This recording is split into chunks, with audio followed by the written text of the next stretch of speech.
أشهد أن لا إله إلا الله وحده لا شريك له وأشهد أن محمدا عبده ورسوله أما بعد فأعوذ بالله من الشيطان الرجيم بسم الله الرحمن الرحيم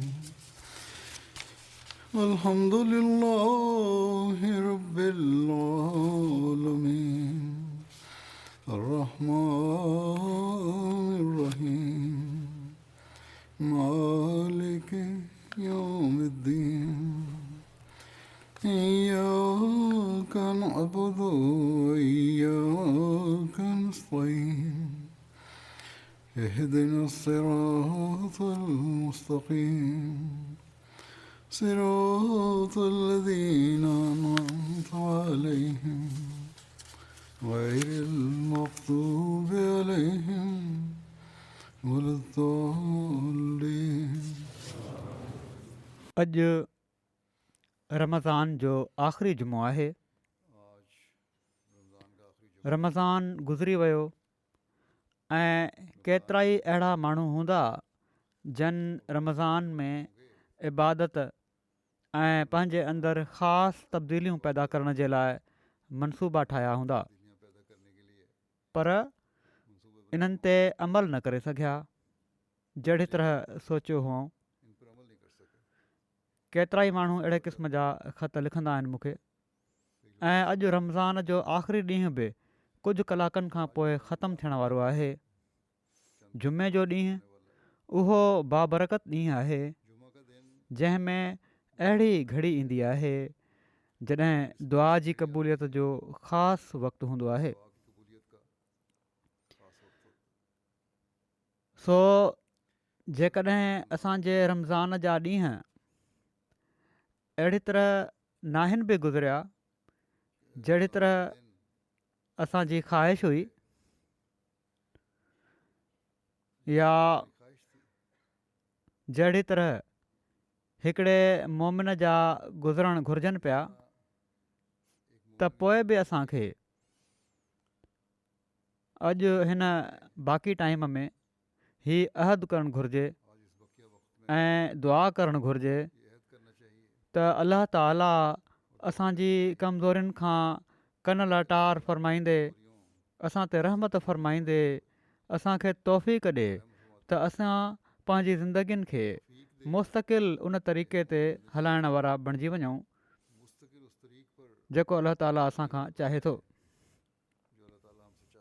अलाह ताला त वॾो महिरबानी आहे.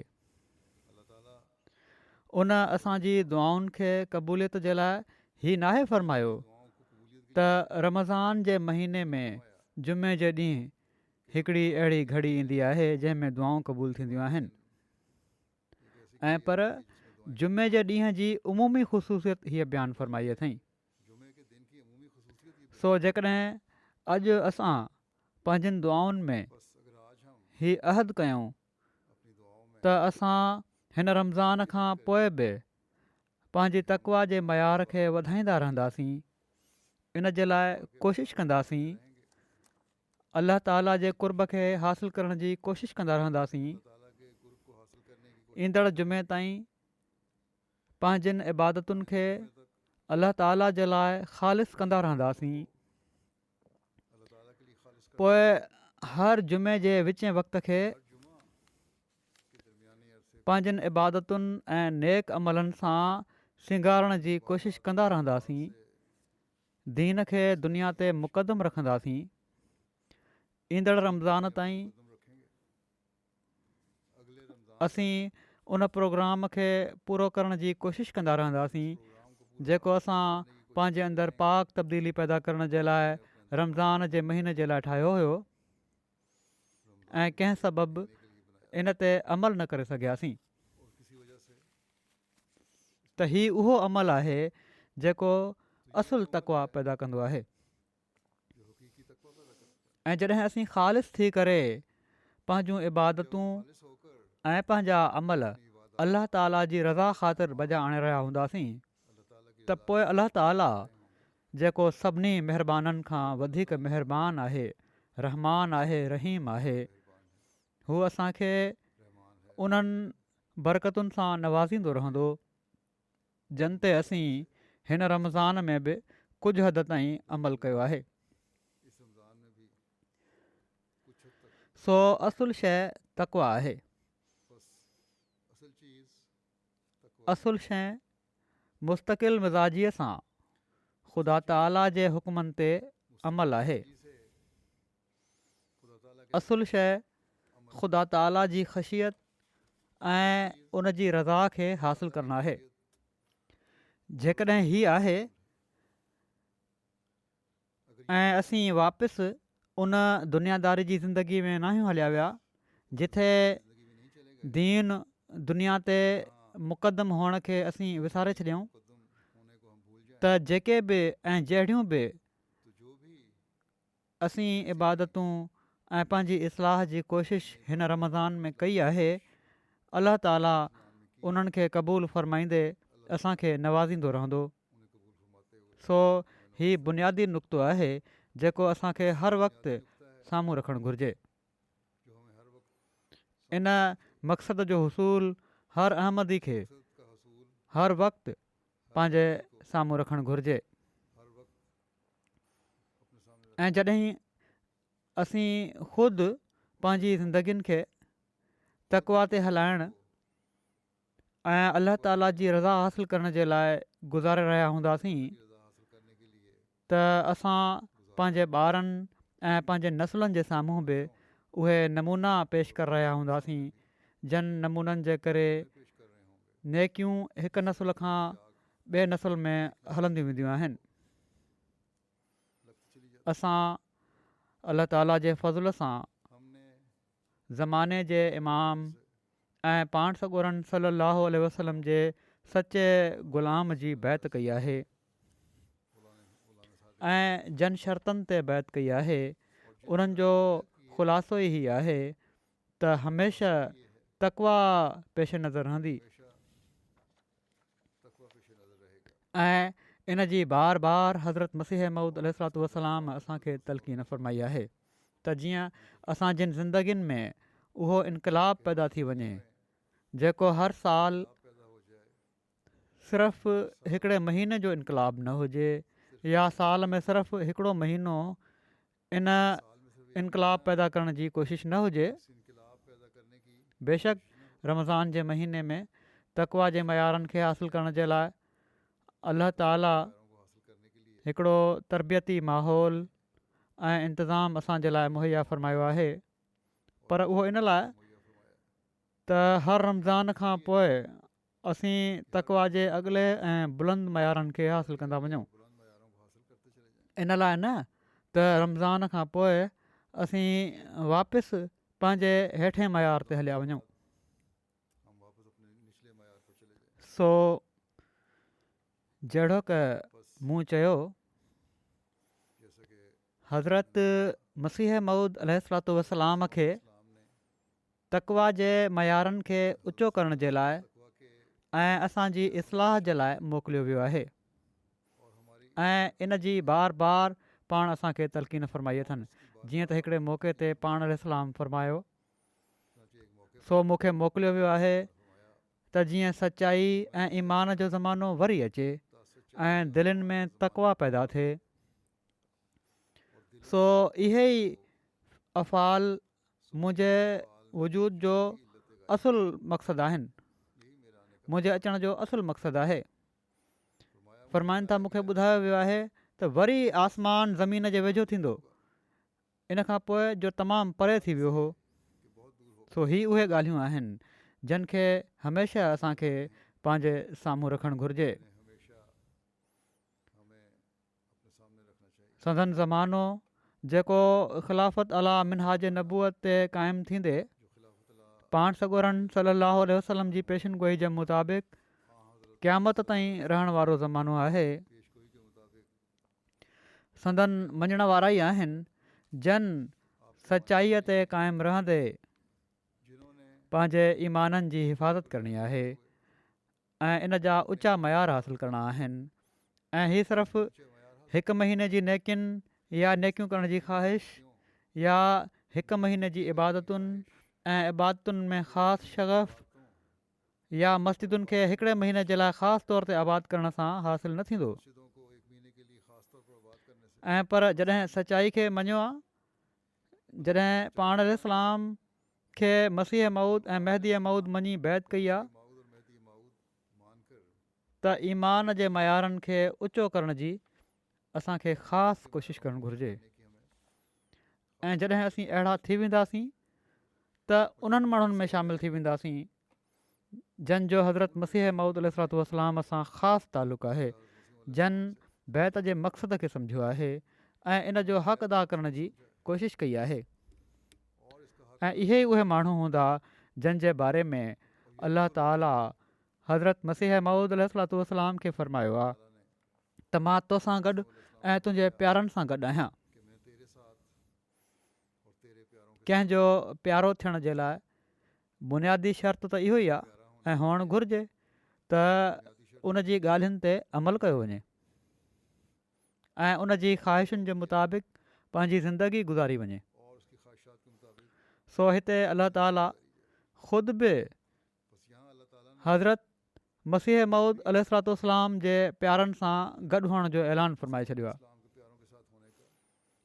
सो जॾहिं अलाह ताला कंहिंसां गॾु थी वञे त पोइ उनखे कंहिं ॿी शइ जी कहिड़ी ज़रूरत रहिजी थी वञे सो असां मां उहे माण्हू ख़ुशकिस्मत आहिनि जन पंहिंजे ईमान जे हिन मयार खे हासिलु करे वरितो जिथे अलाह ताला जो हमेशह जे लाइ उन्हनि खे साथ मिली वियो उन जी त दुनिया ऐं आख़िरत ठही वई जंहिंखे अलाह ताला जो साथ मिली वञे सो असांखे पंहिंजे अंदरि तक़वा पैदा कंदे हज़रत मसीह मऊद अलैहिस्सलाम जे मक़सद खे पूरो करणो आहे ऐं हीअ उन ई सूरत में थींदो जॾहिं असीं मुस्तक़िल मिज़ाजी सां अलाह ताला जी रज़ा खे हासिलु करण जी कोशिशि कंदासीं पाण हिन इक़्तिबास में हीअ बि फ़रमायो अथनि त पोइ आसमान ज़मीन जे वेझो थींदो ऐं आसमान ज़मीन जे वेझो उन वक़्तु थींदो तॾहिं असांखे उन जो फैज़ पहुचंदो ख़ुदा ताला उन वक़्तु असांजे वेझो ईंदो जॾहिं क़ुर ऐं सुन्नत जी रोशनी में असां उन तरीक़े ते हलण वारा थींदासीं जंहिंखे खोले करे हज़रत मसीह मऊद अलैहिस्सलाम असांजे साम्हूं पेश फ़रमायो आहे असीं उन्हनि ख़ुशकिस्मत माण्हुनि में शामिलु थींदासीं जिन ते अलाह ताला जे फज़लनि जो मींहुं वसंदो आहे जंहिंजी दुआउनि खे ख़ुदा ताला ॿुधंदो आहे जॾहिं हीअ नज़ारा असीं पंहिंजी ज़िंदगीनि में ॾिसंदासीं त ॿियनि खे बि एतमाद सां हीअ दावत ॾींदासीं त अचो जेकॾहिं तव्हां ख़ुदा ताला सां ज़िंदा तालुक़ु पैदा करणु चाहियो था पंहिंजे ईमाननि खे मज़बूत करणु चाहियो था त पोइ पाण सॻोरन सलाहु वसलम जे सचे ग़ुलाम खे क़बूलु कयो ऐं हीअ सिर्फ़ु तक़वा जा मयार हासिलु करण सां थींदो ऐं हीअ उन ई वक़्तु थींदो जॾहिं हीअ मयार हासिलु थियण खां पोइ असीं इन ते मुस्तक़िल क़ाइमु थींदासीं पोइ अलाह ताला जे फज़लनि जा नज़ारा बि ॾिसंदासीं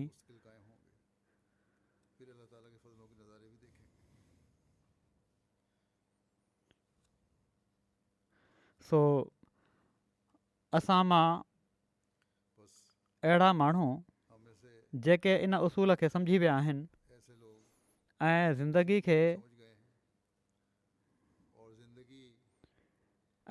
खे नेकी ऐं तक़वा जे मयार ताईं वठी वञण वारा बणिजी विया आहिनि या बणिजण जी कोशिशि कनि पिया था उहे अलाह ताला जे फज़लनि जा नज़ारा ॾिसंदा रहंदा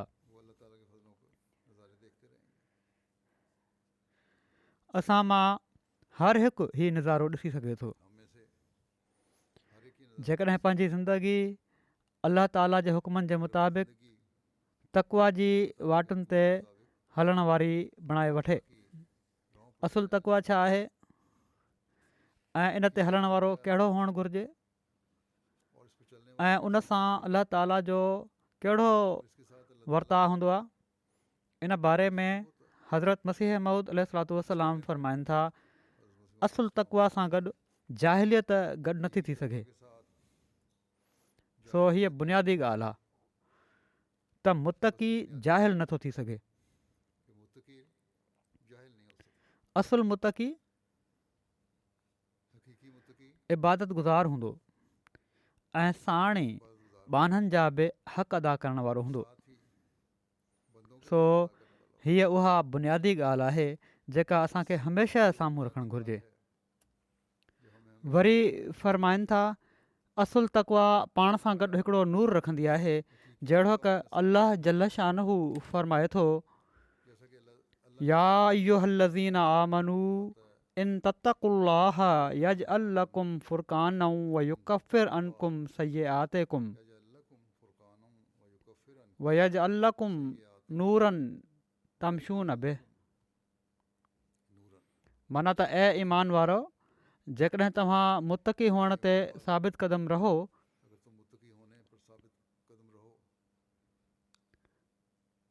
ऐं अलाह ताला जे लाइ तक़वा जी क़याम ऐं इस्तेहकाम जी सिफ़त अख़्तियार कयो त ख़ुदा ताला तव्हां में ऐं तव्हांजे गैरनि में फ़र्क़ु रखे छॾींदो।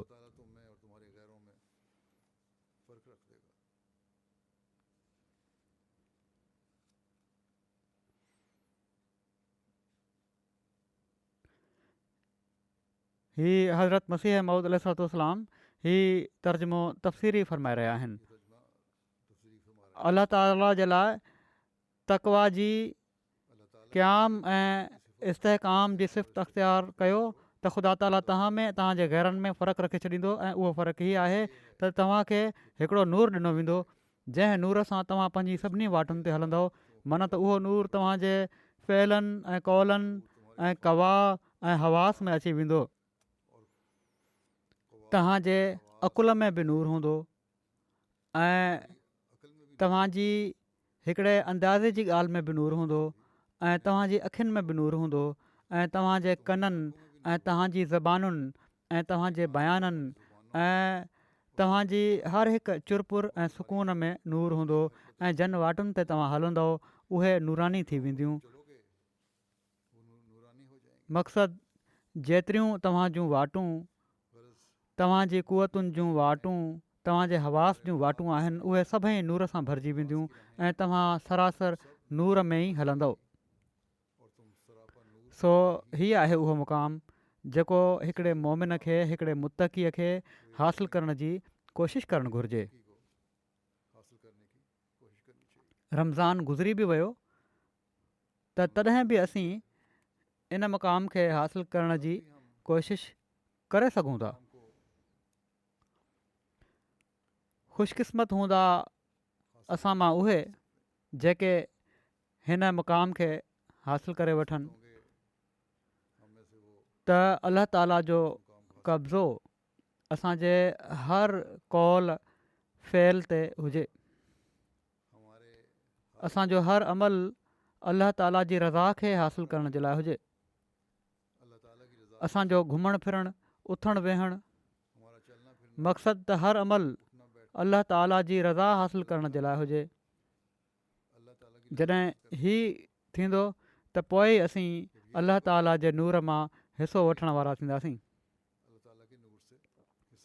दुनिया जी चमक धमक जे बदिरां असांजो मक़सदु अलाह ताला जी रज़ा जो हुसूल हूंदो, तॾहिं ई असां हज़रत मसीह मऊद अलैहिस्सलातु वस्सलाम जी बहसत जे मक़सद खे पूरो करण वारा थींदासीं।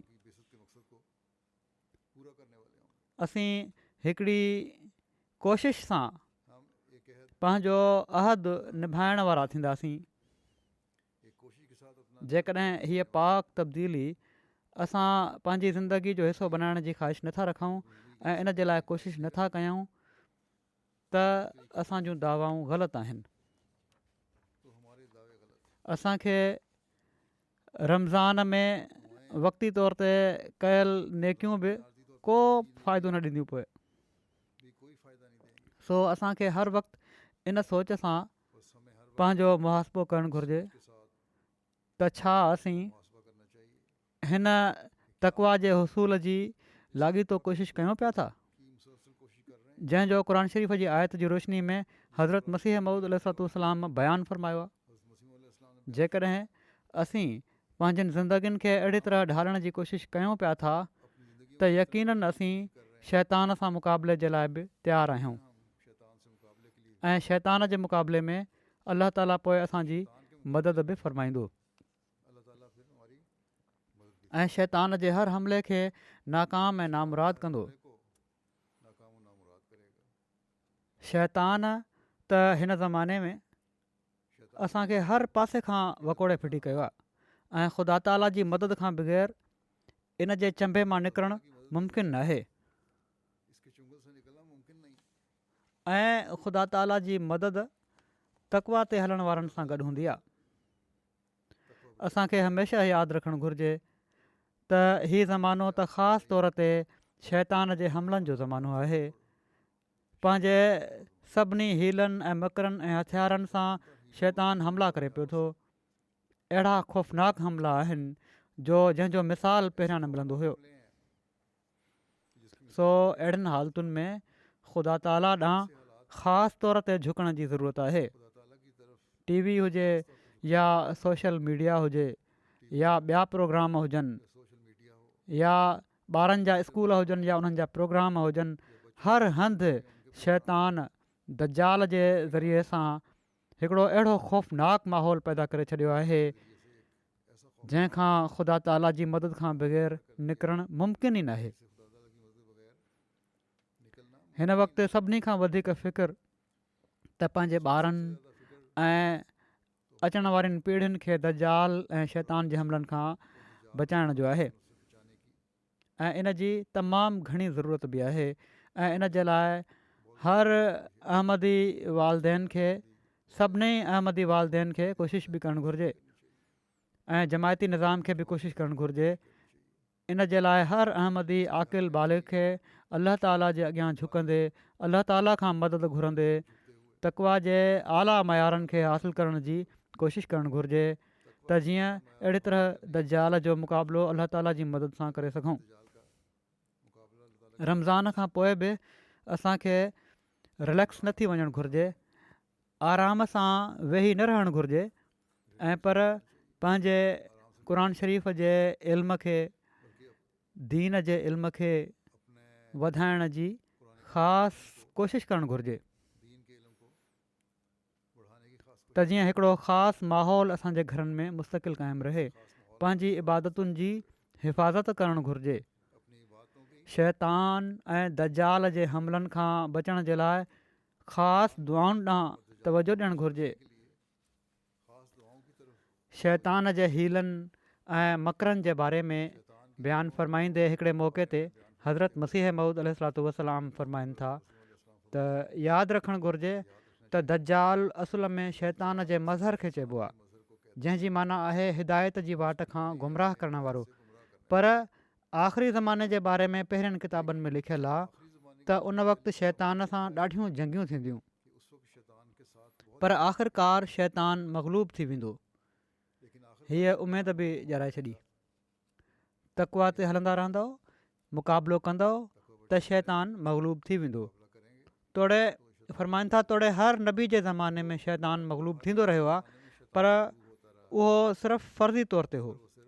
हक़ीक़ी तौर ते उनजो मग़लूब थियणु मसीह जे हथां मुक़दर हो ऐं ख़ुदा ताला एसि ताईं ग़लबे जो वाइदो ॾिनो आहे त जाइलुल लज़ीन तबऊका फ़ौक़ल लज़ीन कफ़रू इला यौमिल क़ियामा।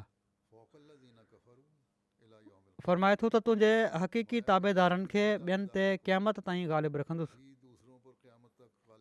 सो हक़ीक़ी ताबेदार बणिजण जे लाइ संदन तालीम ते अमल करण जे लाइ तक़वा अख़्तियार करणी पवंदी। सो फ़रमाइनि था मक़सदु शैतान इन आख़िरी ज़माने में पूरे ज़ोर सां जंग करे रहियो आहे पर आख़िरी फ़तह असांजी थींदी इनशा।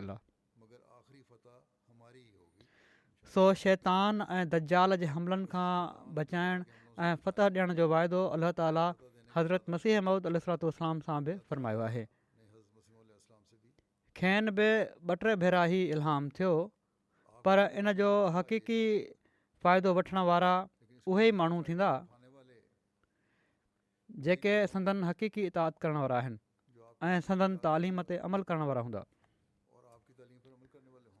इन बारे में हिकिड़े मौक़े ते हज़रत मसीह मऊद अलैहिस्सलाम फ़रमाइनि था त हीअ त सच आहे त हू मुंहिंजे मुतबीन खे पोइलॻनि खे क़यामत ताईं मुंहिंजे मुनकिरनि ऐं मुखालफ़नि ते ग़लबो ॾींदो, पर गौर तलब ॻाल्हि हीअ आहे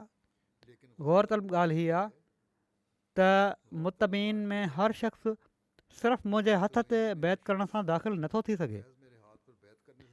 मुतबीन में हर शख़्स सिर्फ़ु मुंहिंजे हथ ते बैत करण सां दाख़िल नथो थी सघे जेसि ताईं पंहिंजे अंदरि हू इतिबा जी पूरी कैफ़ियत पैदा नथो करे, मुतबीन में दाख़िल नथो थी सघे। पूरी पैरवी जेसि ताईं नथो करे, अहिड़ी पैरवी जो ॼण त इताअत में गुम थी वञे ऐं नक्श क़दम ते हले, उन वक़्त ताईं इतिबा जो लफ़्ज़ सादिक़ नथो अचे। इन मां मालूम थिए थो, फ़रमाइनि था त इन मां मालूम थिए थो त ख़ुदा ताला अहिड़ी जमायत मुंहिंजे लाइ मुक़दरु कई आहे जेका मुंहिंजी इताअत में फ़ना थिए ऐं मुकमिल तौर ते मुंहिंजी इतिबा करण वारी हुजे।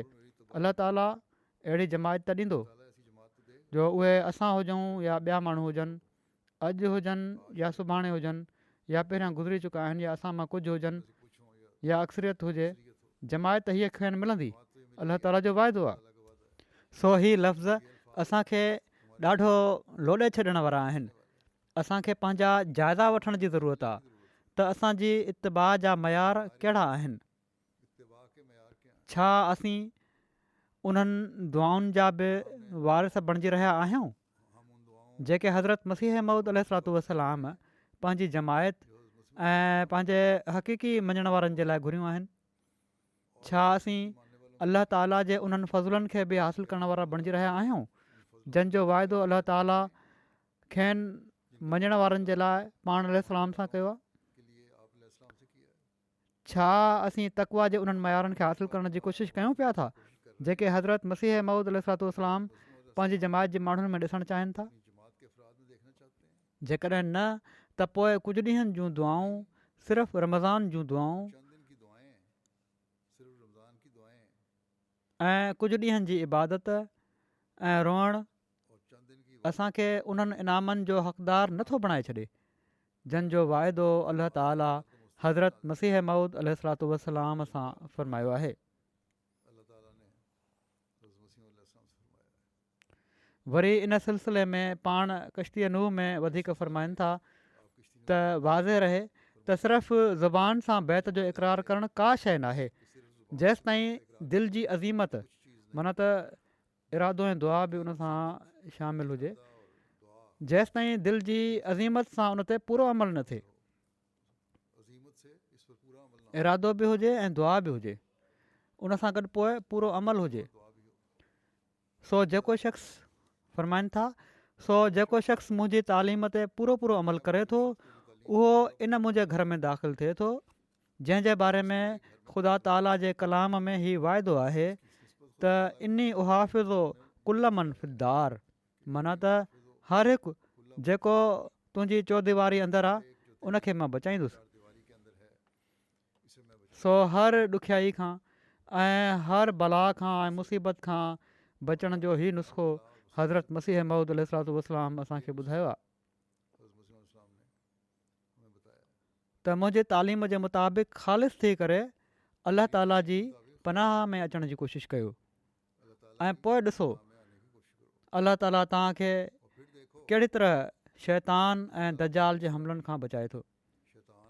ऐं पर असांखे उहे हथियार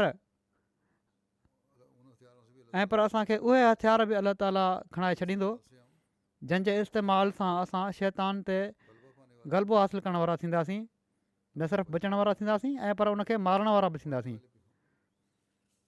ऐं शैतान खे हमेशह जे लाइ परे करणु ऐं दजाल जे हमलनि खां बचण वारा थींदासीं उनखे तबाह करण वारा थींदासीं। हज़रत मसीह मऊद अलैहिस्सलातु वस्सलाम हिकिड़े मौक़े ते फ़रमायो आहे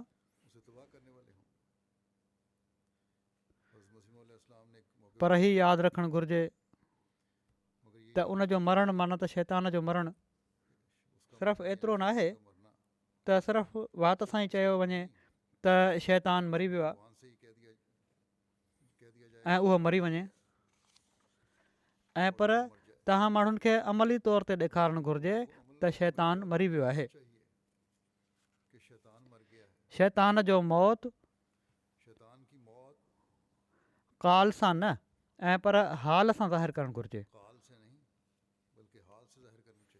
शैतान जे मौत जो सिर्फ़ु वात सां ऐलान न कंदा रहो ऐं पर असांजो हर फ़ेल असांजो हर अमल असांजी हर हालति मां इन ॻाल्हि जो इज़हार थी रहियो हुजे त असीं पंहिंजे शैतान खे मारियूं पिया था। फ़रमाइनि था ख़ुदा ताला जो वाइदो आहे त आख़िरी मसीह जे ज़माने में शैतान बिल्कुलु मरी वेंदो।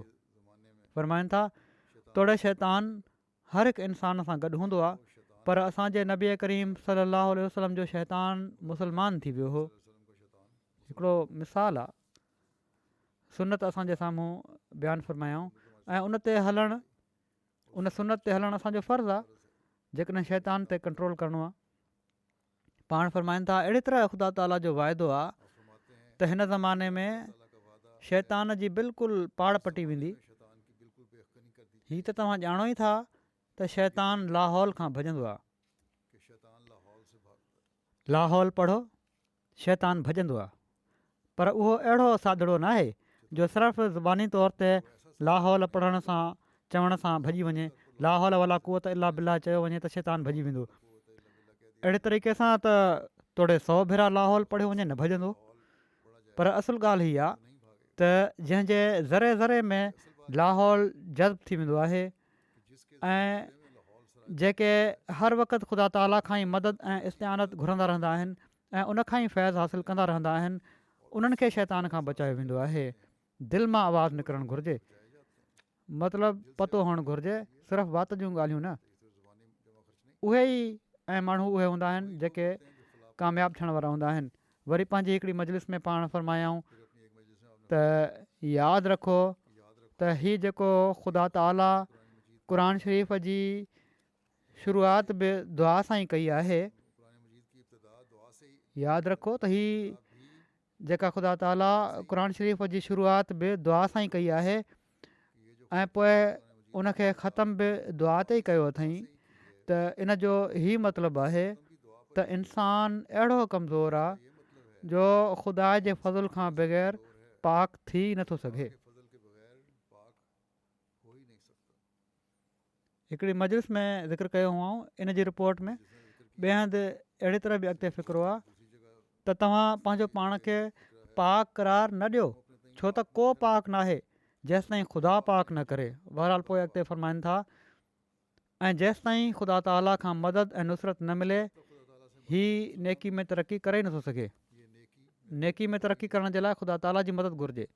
हिकिड़ी हदीस में आयो आहे त सभु मुर्दा आहिनि पर जंहिंखे ख़ुदा ज़िंदह करे ऐं सभई गुमराह आहिनि पर जिन खे ख़ुदा हिदायत ॾे ऐं सभई अंधा आहिनि पर जंहिंखे ख़ुदा ॾेखारे।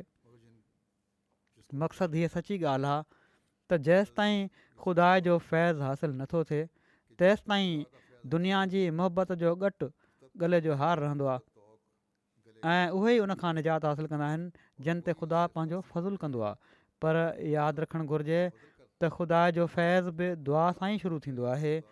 अलाह जो फैज़ हासिलु करिणो आहे त उनजे लाइ बि दुआ ई करणी पवंदी। पर हीअ न सम्झो त दुआ सिर्फ़ु ज़बानी बक बक जो नालो आहे ऐं पर दुआ हिकिड़े क़िस्म जो मौत आहे जंहिंखां पोइ ज़िंदगी हासिलु थींदी आहे। जहिड़ो की पंजाबी में हिकिड़ो शेर आहे त जो मंगे सो मर रहे मरे सो मंगनि जा। माना त घुरण वारे खे त पंहिंजे मथां मौत वारिद करणो पवंदो आहे। सो जेकॾहिं मौत वारिद करण जो हौसलो आहे त घुरण वारा बणिजो पोइ। जेकॾहिं हीअ करे सघो था ऐं कंदो त पोइ घुरण वारा बणिजो। फ़रमाइनि था दुआ में हिकिड़ो चकमकी असरु हूंदो आहे, उहा फैज़ ऐं फज़ुल खे पाण तां छिकींदी आहे। हीअ कहिड़ी दुआ आहे? हीअ त का दुआ न आहे त वात सां इदन सिरातल मुस्तक़ीम चवंदा रहिया ऐं दिलि में ख़्यालु रहियो त फलाणो सौदो हीअं करिणो आहे, ज़बान कंहिं ॿिए पासे हली रही आहे, दिमाग़ ऐं दिलि कंहिं ॿिए पासे वञनि पिया था, फलाणी शइ रहिजी वई आहे, हीअ कमु हीअं हुअणु घुरिजे पियो, जेकॾहिं हीअं थी वञे त पोइ हीअं कंदासीं। दुनिया जूं ॻाल्हियूं घणियूं दिमाग़ में हली रहियूं आहिनि ऐं ज़बान ते बज़ाहिर दुआ निकिरी रही हुजे। फ़रमाइनि था हीअ त सिर्फ़ु उमिरि खे ज़ाया करणु आहे। जेसि ताईं इंसानु किताबुल्लाह खे मुक़दम नथो करे ऐं उन ई जे मुताबिक़ अमल दरामद नथो करे, तेसि ताईं उन जूं निमाज़ूं सिर्फ़ु वक़्तु ज़ाया करणु आहे। अलाह ताला जेके असांखे हुकुम ॾिना आहिनि क़ुर शरीफ़ में, उन्हनि खे पढ़ो। रमज़ान में असीं पढ़ंदा रहियासीं, दर्स बि ॿुधंदा रहियासीं, उन्हनि ते अमल कयो, ॾिसो, ऐं पोइ जेका ज़िंदगी गुज़ारींदो उहा असुलु ज़िंदगी आहे। उहा ज़िंदगी आहे, उन्हनि माण्हुनि जी ज़िंदगी आहे जिन ते अलाह ताला फज़ुल फ़रमाईंदो आहे। वरी पाण फ़रमाइनि था त क़ुर शरीफ़ में त साफ़ तौर ते लिखियलु आहे त क़द अफ़लहल मोमिनून अल्लज़ीन हुम फ़ी सलातिहिम ख़ाशिऊन। माना त जॾहिं दुआ कंदे कंदे इंसान जी दिलि रिझी वञे ऐं अलाह ताला जे दर ते अहिड़े ख़ुलूस ऐं सिदक सां किरी पए जो बसि इन ई में महव थी वञे ऐं सभिनी ख़्यालनि खे ख़तमु करे उन ई खां फैज़ ऐं इस्तिआनत तलब करे ऐं अहिड़ी यकसूई हासिलु थी वञे जो हिकिड़े क़िस्म जी रिकत ऐं गुदास पैदा थी वञे, तॾहिं फलाह जो दरवाज़ो खुलंदो आहे। फलाह हासिलु करण वारा उहे ई मोमिन आहिनि जो उन्हनि जूं निमाज़ूं ख़शियत सां भरियूं पियूं आहिनि, तॾहिं फलाह जा दरवाज़ा खुलंदा आहिनि। बिल्कुलु ई गुदास थी वञे दिलि, अलाह ताला जो फैज़ ऐं उन जी इस्तिआनत तॾहिं ईंदी आहे जॾहिं ख़ालिसतन अलाह ताला जे लाइ थी करे इंसानु दुआऊं घुरी रहियो हुजे। फ़रमाइनि था तॾहिं फलाह जो दरवाज़ो खुली वेंदो आहे जंहिंसां दुनिया जी मोहबत थधी थी वेंदी आहे, छो त ॿ मोहबतूं हिकिड़े हंधि गॾु नथियूं रही सघनि। जीअं लिखियलु आहे त हम ख़ुदा ख़ाही व हम दुनिया दूं, ई ख़्यालस्त व मुहालस्त तो जुनू। माना त तूं ख़ुदा जो तालिब बि बणिजे थो ऐं हिन हक़ीर दुनिया जो बि। हीअ सिर्फ़ु वहम आहे, हीअ त ख़्याल ई आहिनि, नामुमकिन ॻाल्हियूं आहिनि। हीअ त ॿ शयूं गॾु नथियूं रही सघनि, हीअ चरियाप वारियूं ॻाल्हियूं आहिनि, पागलपणो आहे। फ़रमाइनि था इन ई लाइ इन खां पोइ ख़ुदा ताला फ़रमाए थो वल्लज़ीन हुम अनिल लग़्वे मुअरिज़ून, वल्लज़ीन हुम अनिल लग़्वे मुअरिज़ून। हिते लग़व मां मुराद दुनिया आहे।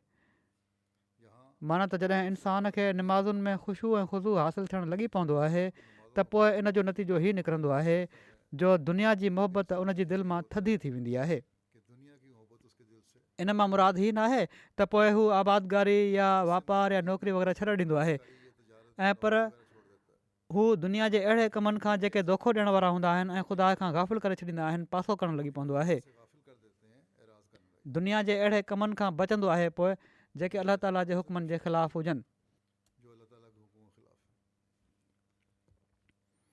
इन जी वधीक वज़ाहत में अॻिते हिकिड़े हंधि हीअं बि लिखियलु आहे, हिकिड़ी मजलिस जो ज़िक्र आहे, छो त ही फ़रमाइनि था अलाह ताला फ़रमाए थो रिजालुल ला तुलहीहिम तिजारतुम वला बैउन अन ज़िक्रिल्लाह,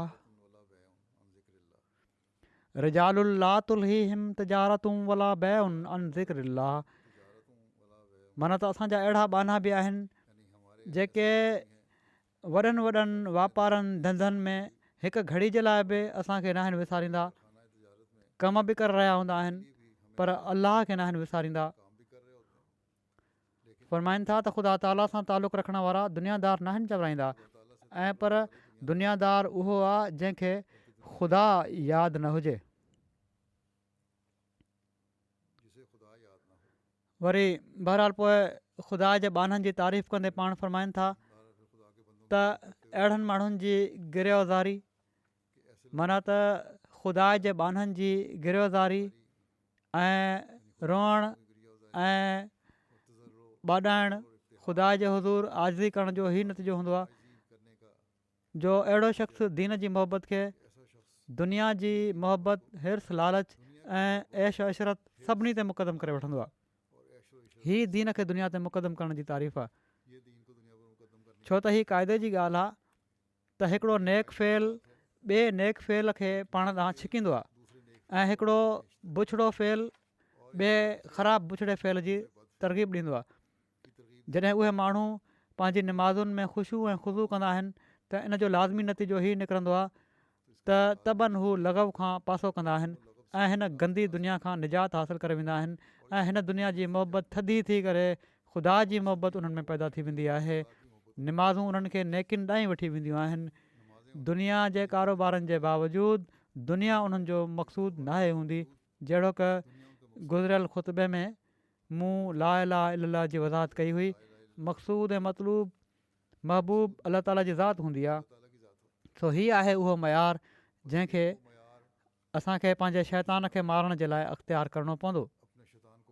शैतान खे भॼाइण जे लाइ जेकॾहिं लाहौल पढ़ूं था त पोइ हर घड़ी असांजे ज़हननि में हीअ ॻाल्हि रासिख़ रहणु घुरिजे त सभिनी क़ुवतुनि ऐं ताक़तुनि जो मालिक ख़ुदा ताला आहे। हिकिड़ो पन बि अलाह ताला जे हुकुम खां बग़ैर नथो किरी सघे। चवण लाइ त असां मां अक्सर चई छॾींदा आहिनि त इहो ई असांजो ईमान आहे, मञूं था असां त, पर जॾहिं अमली मुज़ाहिरे जो वक़्तु अचे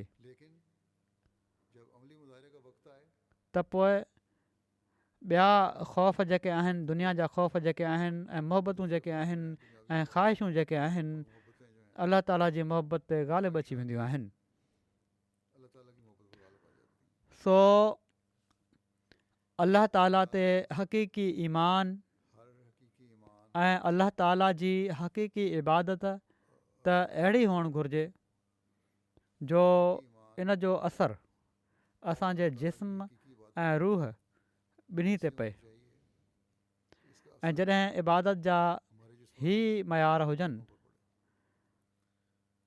त ज़ाहिरी बुनियादी अख़लाक़ बि बुलंदियुनि ॾांहुं वेंदा आहिनि। दिलि दिमाग़ ऐं रूह पाक थींदो आहे। शैतान जे हर हमले ऐं हर क़िस्म जे दजल खां इंसान अलाह ताला जी पनाह में अचण जे करे बचंदो आहे। इबादत जा उहे मयार इंसान हासिलु कंदो आहे जंहिंजे दौरान कंहिं क़िस्म जे गैरुल्लाह जो दख़ल नथो थी सघे। निमाज़ ऐं इबादत जो हक़ अदा करण जे बारे में हदीस में आयो आहे त निमाज़ इबादत जो मग़ज़ आहे। निमाज़ ऐं इबादत जो हक़ अदा करण जे बारे में हदीस में आयो आहे त निमाज़ इबादत जो मग़ज़ आहे। जॾहिं असीं इन मग़ज़ खे हासिलु करण जी कोशिशि कंदासीं त निमाज़ जो बि हक़ अदा करण वारा बणिजंदासीं ऐं इबादत जो बि हक़ अदा करण वारा बणिजंदासीं। अलाह ताला जे क़ुर्ब खे हासिलु करण वारा बणिजंदासीं। पंहिंजे रूह ऐं जिस्म ते बि हिकिड़ो इनकलाब पैदा करण वारा बणिजंदासीं। न त ज़ाहिरी निमाज़ूं को फ़ाइदो न आहिनि ॾींदियूं। केतिरा ई निमाज़ी आहिनि जेके मस्जिदुनि में वञी निमाज़ूं पढ़ी पोइ ज़ुल्म ऐं ज़्यादती जी इंतिहा कयूं वेठा आहिनि। हीअ दहशतगर्द तनज़ीमूं जेके आहिनि, नाम निहाद मुल्ला जेको आहे, अलाह ताला ऐं उन जे रसूल जे नाले ते छा कुझु ज़ुल्म नथा पिया कनि। हिननि माण्हुनि दुनिया जो अमन बर्बादु करे फिटी कयो आहे। हीअ उन्हनि दुनियादारनि खां वधीक ज़ालिम आहिनि जेके दुनिया जे मक़सदनि जे लाइ ज़ुल्म कनि पिया था। उहे त दुनिया जे मक़सदनि जे लाइ ज़ुल्म कनि था, पर हीअ त रहमान ऐं रहीम ख़ुदा ऐं रहमतुल लिल आलमीन रसूल जे नाले ते ज़ुल्म कनि पिया था। सो इन्हनि जा बुछड़ा नमूना हिकिड़े अहमदी खे इस्लामी तालीम जे आला नमूननि खे इस्लामी तालीम के आला नमूनों को क़ाइमु करण वारो बणाइण वारा हुअणु घुरिजनि। कायम करने वाला बनाने वाले होने चाहिए। असां जूं निमाज़ूं ऐं असां जूं इबादतूं ऐं असां जूं दुआऊं और हमारी अल्लाह ताला जी रज़ा खे हासिलु करण वारियूं हुअणु घुरिजनि। जेकॾहिं असां हिन मक़सद खे हासिलु करे वरितो त असां हज़रत मसीह मऊद अलैहिस्सलाम जी बैत जो बि हक़ अदा करे छॾियो हमने हज़रत मसीह मौला ऐं रमज़ान जी बरकतुनि मां बि फैज़ हासिलु करे वरितो। और रमज़ान की बरकत असां जूं निमाज़ूं फैज़ पा लिया। कहिड़े क़िस्म जूं हुअणु घुरिजनि हमारी नमाजें ऐं कहिड़ी तरह किस्म उन जो हक़ अदा थिए थो, और किस तरह इनका हक इन बारे में हज़रत मसीह मऊद अलैहिस्सलाम फरमाइनि था इस बारे में हज़रत मसीह त यादि रखणु घुरिजे त निमाज़ ई उहा शइ आहे जंहिंसां सभई ॾुखियायूं सवलियूं थी वेंदियूं आहिनि। निमाज़ ई उहा शइ आहे जंहिंसां सभई ॾुखियायूं सवलियूं थी वेंदियूं आहिनि ऐं सभई मुसीबतूं ख़तमु थी वेंदियूं आहिनि। पर निमाज़ मां उहा निमाज़ मुराद नाहे मगर नमाज जेका आम माण्हू रस्मी तौरु पढ़ंदा आहिनि, जो आम लोग रस्म ऐं पर उहा निमाज़ मुराद आहे जंहिंसां इंसान जी दिलि है जिससे इंसान नरम थी वेंदी आहे, रिझी वेंदी आहे ऐं अलाह ताला जे दर ते किरी और आस्ताना हदीस अहिड़ी गुम थी वेंदी आहे जो रिझणु लॻंदी आहे। होता है। ऐं पोइ हीअ बि सम्झणु घुरिजे त निमाज़ जी हिफ़ाज़त इन लाइ नाहे कई वेंदी जो ख़ुदा खे ज़रूरत आहे। असीं निमाज़ पढ़ूं था या उन जी हिफ़ाज़त कयूं था त इन लाइ न त ख़ुदा खे ज़रूरत आहे असांजी इबादतुनि जी। ख़ुदा खे असांजी निमाज़ुनि जी का ज़रूरत नाहे। फरमाइनि था ख़ुदा खे त असांजी निमाज़ुनि जी का ज़रूरत नाहे, हू त गनियुनि अनिल आलमीन आहे, उनखे कंहिंजी ज़रूरत नाहे। ऐं पर इन जो मतिलबु हीअ आहे त इंसान खे ज़रूरत आहे ऐं हीअ हिकिड़े राज़ जी ॻाल्हि आहे त इंसान ख़ुदि पंहिंजी भलाई चाहे थो। इंसान खुद अपनी भलाई चाहता है। इंसान चाहे थो पंहिंजी भलाई, इहा ई हक़ीक़त आहे ऐं इन ई लाइ हू ख़ुदा खां मदद घुरे थो, पंहिंजी भलाई जे लाइ ख़ुदा खां मदद घुरे थो। छो त हीअ सची ॻाल्हि आहे त इंसान जो ख़ुदा ताला सां तालुक़ु थी वञणु हक़ीक़ी भलाई खे हासिलु करे वठणु आहे। हकीकी भलाई को अहिड़े शख़्स जी जेकॾहिं सॼी दुनिया दुश्मन थी वञे ऐसे शख्स की ऐं उन जी हलाकत जे पुठियां रहे त उनजो कुझु बि बिगाड़े नथी सघे। ऐं ख़ुदा ताला खे अहिड़े शख़्स ख़ातिर जेकॾहिं लखें करोड़े इंसान बि हलाक करणा पवनि त करे छॾींदो आहे हलाक करने पड़े ऐं इन हिक जे बदिरां लखनि खे फ़ना करे छॾींदो आहे। एक की बजाय फरमाइनि था यादि रखो हीअ निमाज़ अहिड़ी शइ आहे जो इन सां ये नमाज दुनिया बि मुनवर थी वेंदी आहे ऐं दीन बि। दुनिया भी मुनव्वर हो जाती है ॿई शयूं इन सां मिलनि थियूं। दीन भी। जेकॾहिं इंसानु अलाह ख़ातिर निमाज़ूं पढ़ी रहियो आहे, अगर इंसान अल्लाह की हक़ीक़त में उनजो हक़ अदा कंदे निमाज़ूं पढ़ी रहण वारो हुजे। पर अक्सर माण्हू जेके निमाज़ पढ़ंदा आहिनि फरमाइनि था पर अक्सर माण्हू जेका निमाज़ पढ़ंदा आहिनि त उहा निमाज़ उन्हनि ते लानत विझंदी आहे। तो वो नमाजों अलाह ताला असांखे निमाज़ुनि जो हक़ अदा करण जी तौफ़ीक़ ॾे। कॾहिं बि अहिड़ियूं निमाज़ूं न हुजनि जेके अलाह ताला खे नाराज़ करण वारियूं हुजनि। ना हो जो अल्लाह ताला को नाराज करे। असीं अलाह ताला जे इनामनि जा वारिस बणजण वारा थियूं। के इनामों को अलाह ताला सां तालुक़ु जोड़ींदे उन्हनि वाइदनि मां हिसो वठण वारा थियूं जेके अलाह ताला हज़रत मसीह मऊद अलैहिस्सलातु वस्सलाम सां फरमाया आहिनि। ताला ने हज़रत मसीह मौला अलैहि असां पंहिंजे नसुलनि खे बि अहिड़ी इबादत जी आदत विझण वारा बणिजूं ऐसी इबादत जेका उन्हनि जे बका ऐं अचण वारे नसुलनि जे बका जी ज़ामिन बणिजी वञे। नस्लों की बका का जॾहिं हीअ थींदो त पोइ जहिड़ो की हज़रत मसीह मऊद अलैहिस्सलातु वस्सलाम फरमायो आहे दुनिया जो को दजल शैतान जो को हमिलो असांजो वार बि विंगो नथो करे सघे। उनका कोई हमला हमारा दुनिया हज़ार असांजी तबाही ऐं बर्बादी जा मनसूबा बणाए असांखे को नुक़सानु नथो पहुचाए सघे। ऐं पर जहिड़ो की हज़रत मसीह मऊद अलैहिस्सलाम फरमायो आहे अलाह ताला पंहिंजे ॿारनि ख़ातिर लखनि करोड़नि खे बि हलाक करे छॾींदो आहे। सो अलाह ताला जो प्यारु ऐं उन जी रज़ा हासिलु करण जे लाइ असांखे पंहिंजी इबादतुनि जे मयार खे तमामु बुलंद करिणो पवंदो। दजाल त हिन ज़माने में तबाह थियणो आहे। हीअ अलाह ताला जो हज़रत मसीह मऊद अलैहिस्सलाम सां वाइदो आहे ऐं इन में को शक न आहे। हीअ असांजी ख़ुशकिस्मती हूंदी ये हमारी खुशकिस्मती त असीं कि हम पंहिंजी इबादतुनि जा मयार ऊचा कंदे अपनी इबादतों के मयार ऊंचे करते हुए पंहिंजी हालतुनि खे सही कंदे अपनी हालतों को दुरुस्त कर उन्हनि माण्हुनि में शामिलु थी वञूं जेके हज़रत मसीह मऊद अलैहिस्सलाम जी जमायत में शामिलु थियण जो हक़ अदा करण वारा आहिनि। ऐं हीउ हक़ अदा करण जे लाइ जहिड़ो की हज़रत मसीह मऊद अलैहिस्सलाम फ़रमायो आहे, हिकिड़ो हीउ नुस्ख़ो बि बयानु फ़रमायो अथनि त गिरियोज़ारी ऐं तज़र्रु ऐं ॿाॾाइणु माना त रोअणु ऐं ॾाढी तमामु घणी ज़ारी करणु ख़ुदा ताला जे हुज़ूर आइज़ी करण सां ई हासिलु थींदो आहे। सो हीउ मुक़ाम हासिलु करण जी कोशिशि कयो। ऐं कीअं हासिलु कयो? फ़रमाइनि था घुरिजे त तव्हांजा ॾींहं ऐं तव्हांजी राति मक़सदु का घड़ी दुआउनि खां ख़ाली न हुजे। सो जॾहिं हीअ हालत हूंदी त असीं अलाह ताला जे फज़लनि जा वारिस बणिजंदासीं। हर शैतानी हमिलो ऐं दजाली हमिलो नाकाम ऐं नामराद थींदो। अलाह ताला असांखे तौफ़ीक़ ॾिए त असां पंहिंजूं ज़िंदगियूं अलाह ताला ऐं उन जे रसूल सल्लल्लाहु अलैहि वसल्लम जी तालीम ते हलंदे हज़रत मसीह मऊद अलैहिस्सलाम जी ख़्वाहिश जे मुताबिक़ गुज़ारण वारा थियूं ऐं पाण अलैहिस्सलाम जी बैत जो हक़ अदा करण वारा थियूं। अलाह ताला जी रज़ा असांजो मक़सूदु हुजे। असीं हीउ अहद करण वारा हुजूं त असां उन वक़्त ताईं आराम सां न वेहंदासीं जेसि ताईं असां पंहिंजे अंदरि अहिड़ियूं पाक तब्दीलियूं न पैदा करे वठूं जेके असांजी हालतुनि खे अलाह ताला जी रज़ा जे मुताबिक़ ढालण वारियूं थियनि। कॾहिं बि असां पंहिंजे अंदरि ऐं पंहिंजी औलादुनि ऐं नसुलनि जे अंदरि शैतान खे दाख़िलु थियणु न ॾींदासीं। इन जे लाइ हर मुमकिन कोशिशि कंदासीं ऐं इन जे लाइ हर उहा कोशिशि कंदासीं जंहिंजी तालीम असांखे अलाह ताला ऐं उन जे रसूल सल्लल्लाहु अलैहि वसल्लम ॾिनी आहे।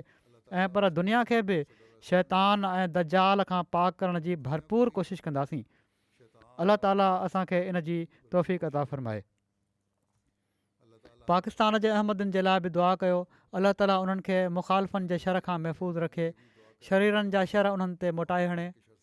ख़ुदि पाकिस्तान में रहण वारा अहमदी बि पंहिंजे लाइ ख़ासि गिरयोज़ारी सां दुआऊं घुरनि।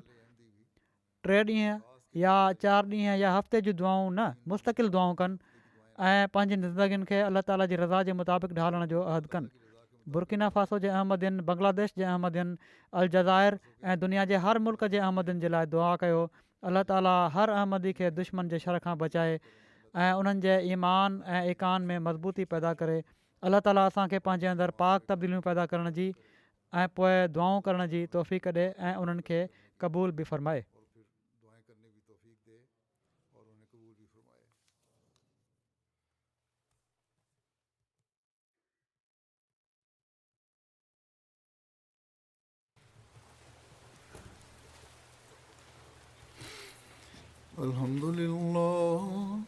अल्हम्दुलिल्लाह नहमदुहु व नस्तईनुहु व नस्तगफिरुहु व नुमिनु बिही व नतवक्कलु अलैहि व नऊज़ु बिल्लाहि मिन शुरूरि अनफुसिना व मिन सय्यिआति अअमालिना